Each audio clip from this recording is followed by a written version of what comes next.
So next year, Nelson Financial Planning turns the big 4-0, if you will. And so we're starting to think about the turn of that decade. Obviously, that's a milestone event. But it also got us thinking about other milestone events that you might want to be aware of, particularly when it comes to planning for your future and your retirement. So when you think about the 40s, right, that's probably really, you're still squarely in the accumulation phase, trying to sort of work your way up the ladder, if you will, if that still is the thing in corporate America, to get a better income, allowing you to save more.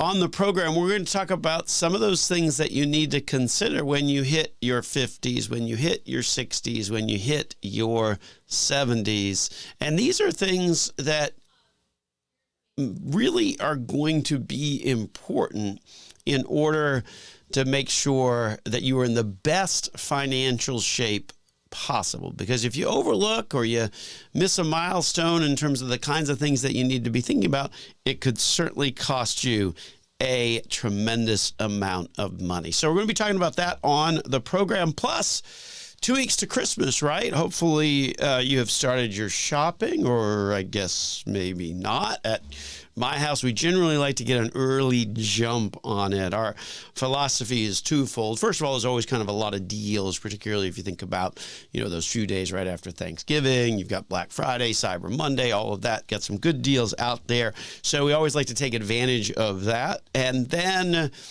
we also don't want to be running out having to go to the stores the closer you get to holidays, because they get more filled.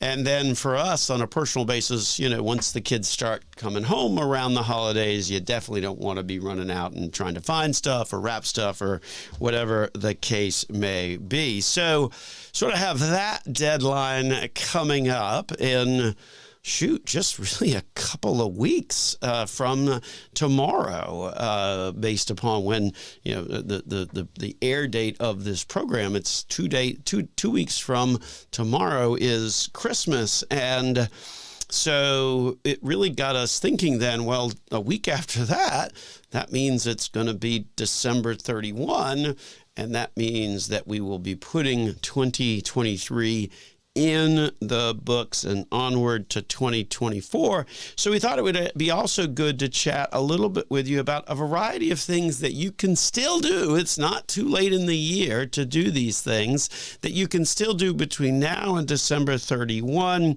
to think about ways in which to reduce your taxes, right? And isn't that a good thing? If you pay less in taxes, that means you get to keep more of your money. So that's probably a sound financial decision. So we're going to be covering that. And of course, the other thing about December 31, don't forget, between now and the end of the year, you can get your complimentary copy of our new book, Next Gen Dollars and Cents, where we talk about a host of topics in there, but it really boils down to the tools and the strategies that you need to use and to learn and to understand to ultimately achieve financial success over time. So don't forget, the free book available until the end of the year, yours for the asking. Just simply give the office a call at 407-629-6477 or visit our website, nelsonfinancialplanning.com. There you'll see where you can click on the little icon and you'll get an opportunity to put in your name, your address, allow us to send out absolutely free of charge a hard copy of our latest book, Next Gen Dollars and Cents. Also, while you're on the website, let me take a moment to talk about a couple of the blog posts that we've put up of late. One has to deal with this conversation that we're going to hear more and more of, particularly as the year draws to the close and people sort of reflect on, okay, what actually happened during the course of the year. And the reality is that when you think about what went on during the course of the year, the good news is that it wound up being a better year in terms of finances and the economy and the markets than a lot of people expected. And so a year ago, you had this whole conversation of, as the Fed raises rates, is it going to be a hard landing? And obviously, that's got some negative connotations, right? When you land hard, that's probably going to leave a mark, versus a soft landing. Maybe they raise rates and ultimately inflation starts to go down and it doesn't really upset the labor markets or anything like that too dramatically. And so that was sort of the debate a year ago, and it seems like the conventional wisdom, if you will, a year ago seemed to lean more towards that hard landing scenario. But as the year has progressed, it seems like we're closer to maybe that softer landing where some of the data on inflation has come down, although it still hasn't erased the past 3 years of inflation that's creating everything being more expensive anyway. But at least it's not going up at the same pace, at least when you look at the inflation data. Well, at the same time, the labor market and unemployment numbers are still relatively low. So that sets up more the scenario that it was a soft landing economically, even though the Fed raised rates at a pretty good clip. So while you're at the website, make sure you check out the blog post. We talk a lot more about that hard versus soft landing. Also on the blog, on the blog section of our website at Nelson Financial Planning, we talk a bit about energy tax credits. And that was certainly a conversation that we had earlier this year on the program. But we encourage you to check that out because there's a lot of changes for this year as well. And not just the electric vehicle stuff, but also some of the stuff that you can do around your home in terms of energy efficient improvements. As a matter of fact, next week, with this sort of part of this theme, we're going to be joined by a fellow certified financial fiduciary and CPA and CFP, Kristen Cayley, a member of the team at Nelson Financial Planning. And we're going to talk about some of the latest tax changes that you're going to see as we transition out of 2023 and into 2024. So all of that certainly on tap and important to certainly think about. One of the things that obviously the year coming to a close does generate is this notion of, well, with each passing year, you get a little bit older. And as we said at the top of the hour, our firm, Nelson Financial Planning, turns 40 next year. So very excited about that. And as a company, we're starting to think about, okay, well, how can we sort of celebrate that and engage our clients and our listening audience here on the radio program in a way that will be sort of fun and entertaining. And so we're starting to kind of put together some old photos and some old pictures. And we've even got some old audio tapes and videotapes back in the day when my father-in-law, Jack Nelson, used to run TV ads and things like that on basic cable. Remember when that was still a thing? Then before everybody switched over to like YouTube TV, the reality is that it's been a kind of a neat little exercise that we've started to do at the office, kind of flipping through some pictures. And yes, in fact, when I look at those pictures from 20 years ago or 30 years ago, I have aged a little bit, but we're trying to, as I'm sure most of you are, fight the hands of time as best as possible. But one of the things that it's important to think about when you hit those sort of even number decades, if you will, is there's some financial things to also consider as well. And certainly there was a couple of Sundays in a row where around Thanksgiving where I was joined by one of our fellow certified financial fiduciaries at Nelson Financial Planning, Rob Field. And we're talking about some of the other concepts about retirement that were really more about social and longevity and really quality of life issues. And so on this show, we're going to kind of intersperse those a little bit among some of the hard financial decisions that you want to be making as you approach each of those decades of the 50s, the 60s, and the 70s from an age perspective. So we're going to hit all of that when we return after these messages here on Dollars and Cents with your host, Joel Garris of Nelson Financial Planning. So talking about those important milestone birthdays, right? Nelson Financial Planning, big birthday next year. We turn 40 as an organization.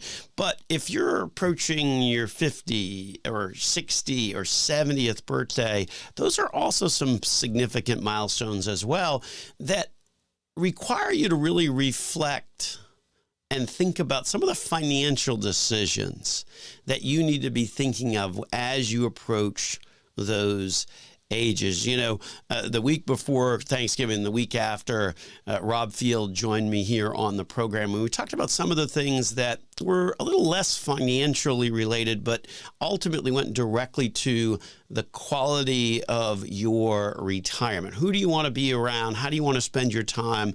Where do you want to leave your money to, and how do you want to leave it? And so there's certainly those types of considerations that you need to be thinking about. So if you're in your 50s, maybe you start thinking about, okay, well, what folks do I want to engage in, and what activities do I really want to start to do more of in the future? A great time to sort of find those hobbies to ultimately help you be entertained in retirement. And so that's certainly one of those things that you want to be thinking once you hit that age of 50. But the folks in Washington also recognize that at 50, you're sort of getting to the, I guess in theory, the backside, right? Average person lives to 100. Matter of fact, just this past week in the office, we celebrated the 100th birthday of a longtime client, brought in a cake and all of that. They just happened to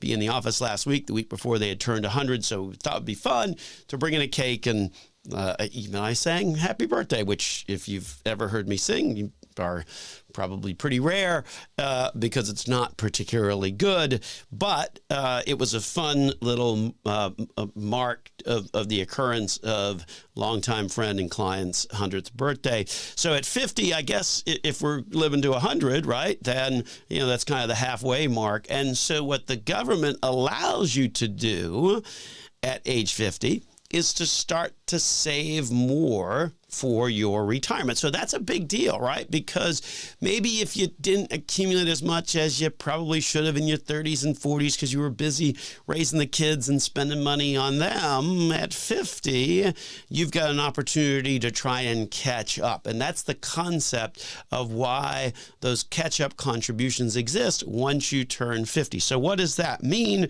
It means that if you're contributing to a 401k or a 403b, that you can put in an extra $7,500 beyond the normal contribution amount. So for next year, you can do like $30,500 once you take advantage of that $7,500 of extra money that you can put in as a catch-up contribution. Similarly, on an IRA or a Roth, you also can put in an extra $1,000. Next year, that limit for IRAs and Roths goes all the way up to $8,000.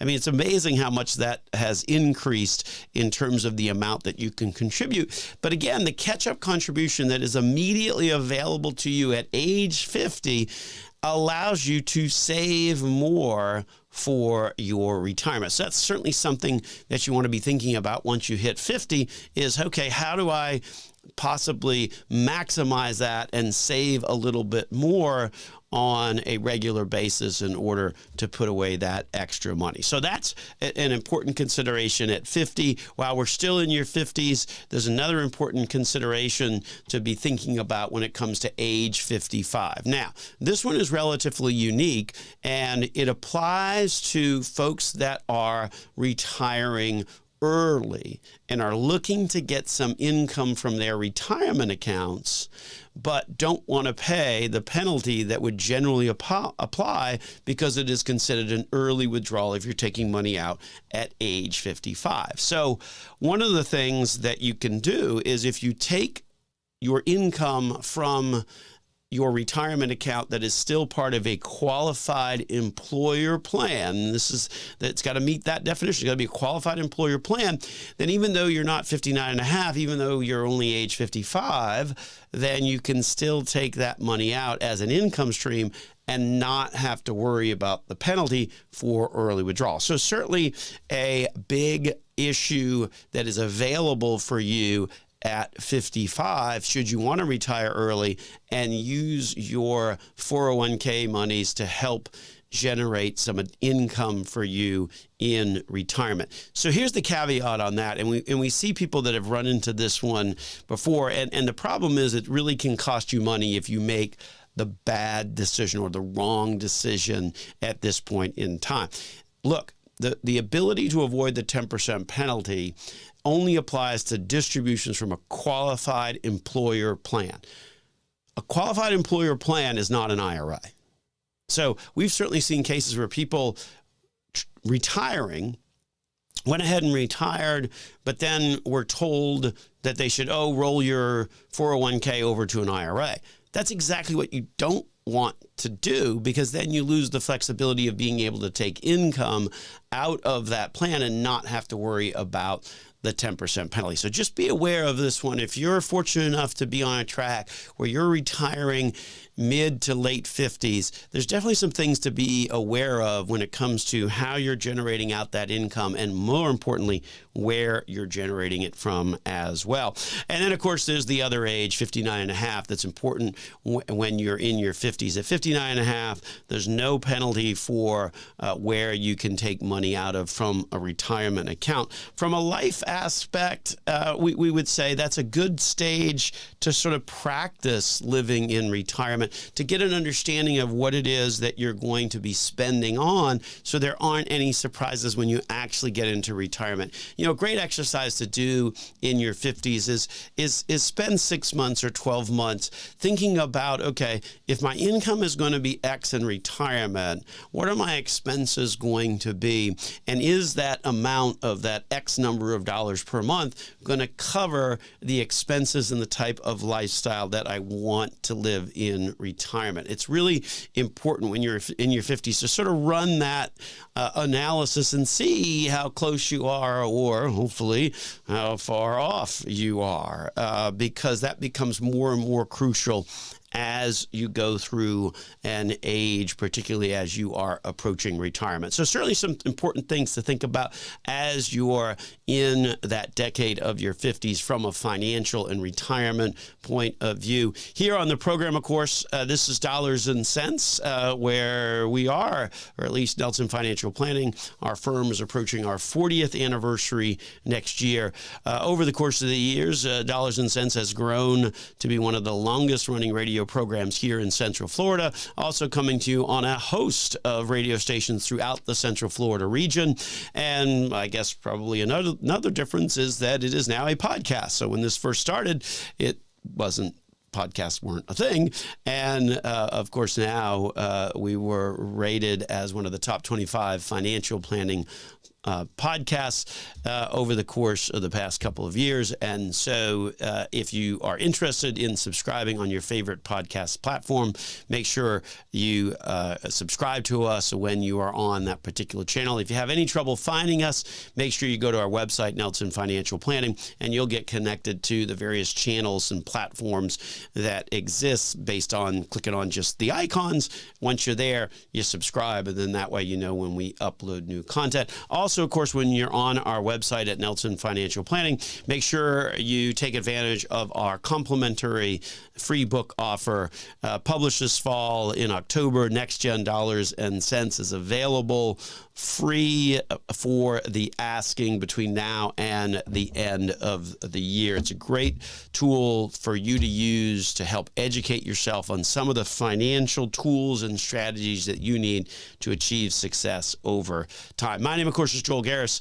I'm a certified financial planner, certified financial fiduciary at Nelson Financial Planning, where we got a team of great folks who stand ready to help educate you about what your choices are when it comes to your finances. Because at the end of the day, and that's one of the biggest reasons why we wrote the book, being educated about your choices certainly gives you the opportunity to make the best possible choice, right? I mean, if you don't know what you don't know, then you're probably not going to make a good decision.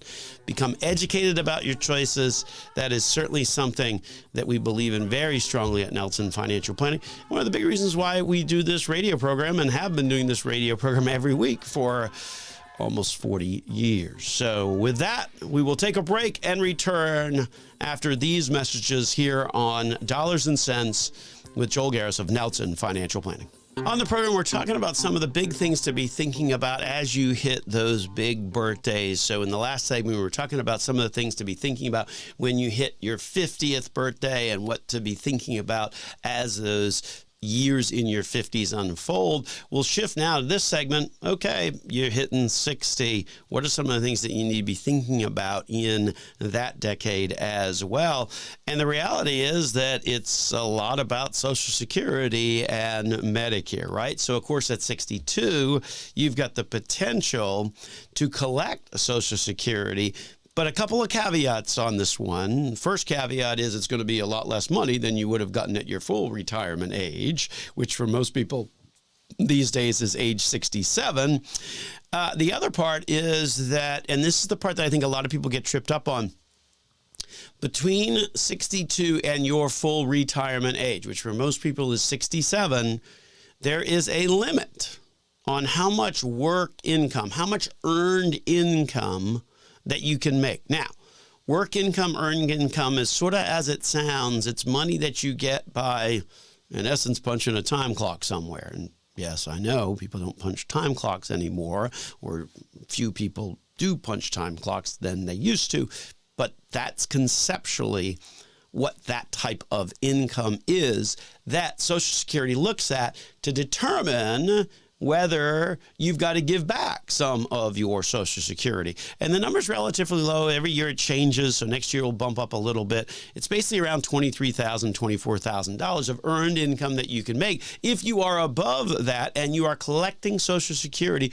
before your full retirement age, which again for most people is 67, then guess what? For every $2 that you are above that limit, you've got to give $1 of that Social Security back. So very quickly, if you're still working and or maybe even you've gone on a part-time basis, but that still is generating $40,000, $50,000 a year, you don't want to collect Social Security early, because not only will you get less money, but you're going to have to give it all back if you're still working and making $40,000 or $50,000 of work income, earned income.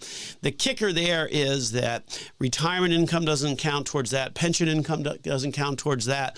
A number of things don't count towards that when we think about other sources of income. So interest, dividends, retirement income, those do not count towards being that earned income that could possibly impact your Social Security. So certainly a decision at 62. The other decision that basically is at 64 3/4, if you will, 3 months before you turn age 65, is the notion of signing up for Medicare, because that is the time to sign up for that. The Part A part, you really should sign up for no matter what, because that's the part that does not have a cost involved with it. Whether you sign up for Part B or not is a function of whether you're still working, whether your employer is providing you your health coverage, all of those kinds of things. But certainly to know that, hey, at 65, that's Medicare age, and that's going to be an important decision for me to make, and certainly something that I need to do, particularly as it relates to Part A. 67, as we mentioned, that's your full retirement age. Be careful of that work income limitation. We actually had a conversation just this past week. Somebody said, okay, hey, I'm 65, I've got Medicare, so I'm good on my health insurance. I'm going to apply for Social Security, and I'm going to reduce my work hours, and everything's going to be great. And then my question was, well, that's great. You're going to reduce your work hours. How much are you still going to make? And they said, well, if I reduce my work hours, I'm still going to make about $40,000, $50,000. Game over. You're not. It doesn't make any sense to collect Social Security, because you're going to wind up having to give it all back at that level of work income. So just be aware, full retirement age, 67. If you were born before 1960, then it drops back. 1959, 66 and 10 months. 1958, 66 and 8 months. You get the idea. born after 1960, well, then it is, in fact, 67 is your full retirement age. So those are the things to be aware of and thinking about when you're in your 60s. In your 70s, well, there's a couple of different things to be thinking about. First, at age 70, if you have delayed taking your Social Security, well, then guess what? That is the maximum amount and effectively the longest that you can delay taking Social Security. I suppose you could further delay it, but it wouldn't really come with any increase whatsoever. So at 70, Social Security fully maximizes out. So if you've delayed it, then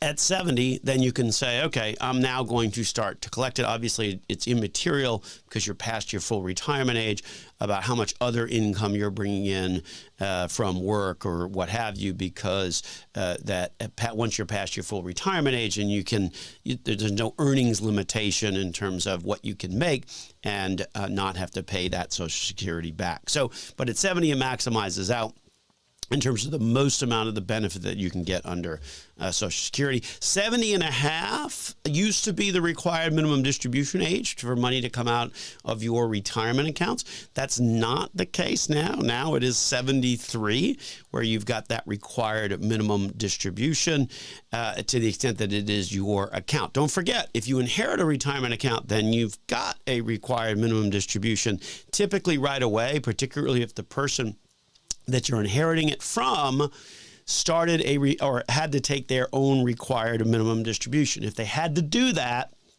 then you've got to also continue on that required minimum distribution. So at 70 and a half, though, that age still exists as it relates, excuse me, to doing a qualified charitable distribution. So on a qualified charitable distribution, that's the ability to give some of your IRA directly to a charity and get an immediate tax deduction. Not really a tax deduction, it's more of not having to report the income from a retirement perspective. So those are some of the important ages for you to consider when it comes to ultimately thinking about some of the financial things that you need to be thinking about in your 50s, in your 60s, and in your 70s. Excuse me. Certainly some important things to be thinking about as it relates to the kinds of financial things that you want to be thinking about as you hit those ages. So certainly those are big milestones and some of the things that we certainly are here to talk about on the program on a regular basis. So welcome, of course, into Dollars and Cents, where we help you make sense out of all of life's decisions involving your dollars. My name, of course, is Joel Garris. I'm a certified financial planner, certified financial fiduciary at Nelson Financial Planning, where we got a team of great folks, one of which, Kristen Cayley, is going to be joining us next week on the program to talk about some of the big tax changes for this year. So make sure you listen in on that program because we'll have a lot to share with you on that one. If you're interested at any time in connecting with us, visit our website, nelsonfinancialplanning.com. There you'll find various icons that will connect you, for example, to our podcast platforms or maybe our LinkedIn page, or you can check out our blog posts as well. We got a couple of them up that are relatively new. One about the hard landing versus soft landing economically, what all of that means, along with some of the energy tax credits that are available this year. So you make sure you check out all of that on the website. And then, of course, on the website, you can request free copy of the book, Next Gen Dollars and Cents as well. Well, as we were saying, running to the end of the year, and here we are with about 3 weeks to go. One of the things that we always like to talk about at this stage in the year is some of the things that you may want to be thinking about to help improve your tax picture, right?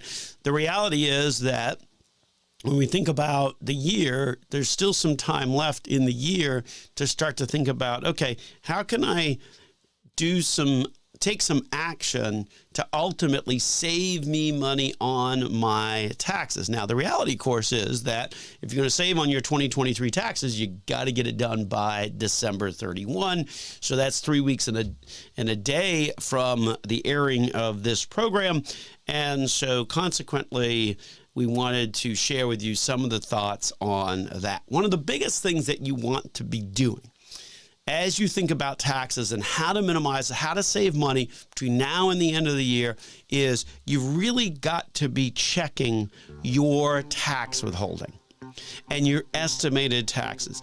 And the reason for that, and why you need to be doing that much more this year than you have in any other year for a number of years, is the interest cost. If you owe money as of October 1, 8%. That's a pretty big cost, and certainly a pretty good reason to check where you are on your tax withholding for the year 2023. So we're going to talk about that more after this break here on Dollars and Cents with Joel Garris of Nelson Financial Planning. So we're talking about some of the things that you can do, even though there's only like 3 weeks left in the year. There's still some things that you can do to help save money on your taxes. Not too late at all to accomplish some of these things over the course of the next 3 weeks and a day. The reality is that one of the biggest issues that's going to be a surprise to people is that if they have not withheld enough, if you don't pay in enough along the way, and understand that when we talk about taxes in this country, we talk about the IRS collecting them on a regular recurrent basis during the course of the year. You don't get the option of saying, I'm not going to send in any of my taxes until the very, very end of the year. Although you could do that, but there's a pretty significant cost to that now, particularly in the era of higher interest rates. Maybe a few years ago when interest rates were next to nothing, it was perhaps a less of an issue. But today, or at least effective as of October 1, that interest rate is 8%. So you really want to be checking and making sure that you've paid in enough money during the course of the year so that you don't get whacked with that extra 8% cost, right? So, I mean, that can be significant. If you're owing $5,000 on your taxes and then you layer in another 8%, well, then that's another $400 that you're going to owe on your taxes. So this one is really important and very crucial, particularly in today's world. And it's very different than how it used to be, because when interest rates were low, it was a less number and you didn't care as much. Now with interest rates at 8%, then you're probably going to want to care. So where is this most applicable, or where do you really need to be thinking about this? Well, if it's the end of the year and you got some kind of a year-end windfall, maybe it was you got a bonus, or maybe there was some stock options that vested, or whatever the case may be, if your income has something that's happening and it's going to jump that income up, so it's more income than what you had in the prior year, the reality is you need to be very careful that you try and avoid any underpayment penalty, which, as we said, comes in at 8% cost. So there's various rules depending upon, your income and how much money you owe. Some of the general rules are that you want to pay in at least 90% of what you paid in the prior year by the end of the year if you are an employee, or if you're doing quarterly payments, then you need to do that by January 16th. I, for one, missed this 12/31 date a number of years ago, and I can tell you, and that was when interest rates were much lower, it was not fun to then turn around and have to pay a bunch of money in terms of interest costs. So the IRS clearly watching and monitoring this, and particularly when the rate is 8%, they're going to love to hit people for not paying those taxes in by the deadline, because that's a pretty nice cost that they're going to be able to recoup if you miss the deadline. You can also miss the deadline by paying in 100% of your prior year taxes. If you make more than $150,000, you got to pay in $110,000 just to be sort of penalty free. So all of those are kind of odd calculations. Bottom line is, if you don't know, and you know that during the course of the year there was something that happened that increased your income, whether that's a promotion or a bonus or a sale of some kind of an asset, ask your tax preparer for an estimate. Ask them to give you an example or a hypothetical as to what the tax bite on all of this might be. this time of year at the office at Nelson Financial Planning, obviously we have a tax department where we do actual tax preparation work for our clients. And so we're doing a lot of that right now, where we're running these estimates to make sure that folks have paid in enough, because at the end of the day, 8% is a pretty costly fee or add-on if you did not pay in enough. So make sure that you understand that concept, because there's a real potential to save a tremendous amount of money and avoid that extra cost that can come with that interest cost on the amount of money that you're going to owe if you owe taxes. The other thing to be thinking about is the practice of bundling deductions. And no, I'm not talking about bundling your home and auto with those ubiquitous State Farm ads, okay? Which, by the way, are kind of funny and always entertaining. The reality is we're talking about bundling your deductions, right? So we're talking about the standard deduction versus the itemized deduction. The reality is that all of that has changed in 2008 as the standard deduction was increased dramatically, and effectively a number of itemized deductions were eliminated. And so what we see is less and less people actually itemize their deductions. It used to be that about a third would itemize their deductions. Today, that number is less than 1 in 10, less than 10%. Of folks itemize their deductions because they all take this larger standard deduction, which, by the way, for 2024 is increasing. For a married couple, it's increasing up to $29,200. If you're single, it's $14,600. Over 65, you get to add in an extra $1,500. So it's a pretty big number. And so the key concept here, and I think what people sort of miss is, look, if 1 year you take the standard deduction, you're not committed to take the standard deduction the next year. You can go, 1 year I'm taking the standard deduction, 1 year I'm taking the itemized deduction, then I'm going back to taking the standard deduction, then I'm going to go with the itemized deductions in the following year.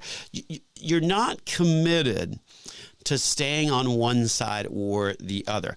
And once you appreciate that concept, then this notion of sort of bundling deductions in a single year hopefully starts to make a little bit of sense. Because let's say you're giving a charity, XYZ, and you're going to give the charity a certain amount, and you're going to do that the same amount for the next couple of years. Well, if you give them a charitable contribution this year, then okay, that's only applies for this year.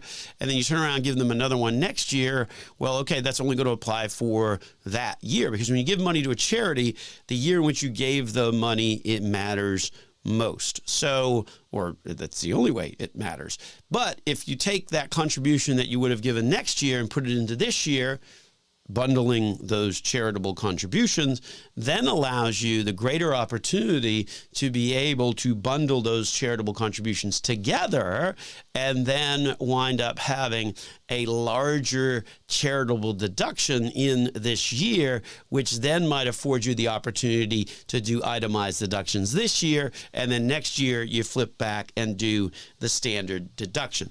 So that's the way it works in terms of the concept of bundling deductions. The other thing to be thinking about is that, let's say you're in a position where, okay, Joel, I understand that, but I don't really want to give all of that money immediately to the particular charity that I want to give to. I really want to kind of dole it out to them over a period of time, but I'm still interested in kind of how all this bundling of my charitable contributions might potentially work for me.